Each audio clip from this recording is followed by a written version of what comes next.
The Drug Evolution, a Mountaintop News Digging Deep investigation. On this episode of Digging Deep, Mountaintop News is going to take a look at the $900 million opioid settlement money that Kentucky received and where things are at with it now. The national opioid settlement totaling $26 billion saw Kentucky receive $900 million for addiction prevention, treatment, and recovery. Tens of millions of dollars of that opioid settlement money has already been granted to counties across the Commonwealth, including Pike County, where next steps will focus on teaching prevention in public schools. Pike County officials agreed last week to request opioid settlement money, planning to use at least $50,000 of that to fund Unite Pike and see 4 prevention education instructors each year over the next 7 years.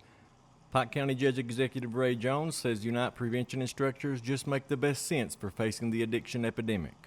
They are working with the Pike County Board of Education and Superintendent Freddie Bowling to hire 4 teachers as independent contractors that will basically teach a very comprehensive anti-drug curriculum in the Pike County schools.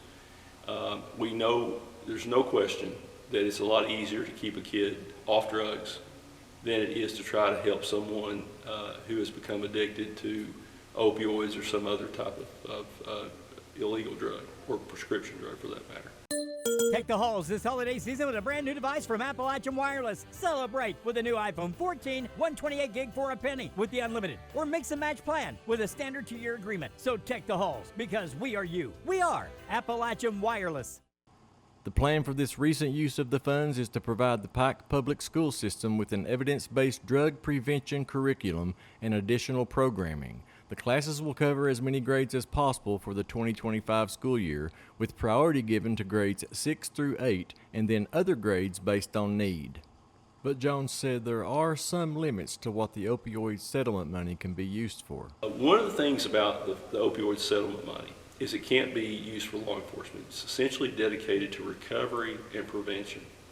And I think that's a very good approach. I do think that the strings or the limits on the ways that money can be spent have in some ways tied local government's hands and prevent us from addressing some important local needs. Reporting for Mountaintop News, I'm Sheldon Compton.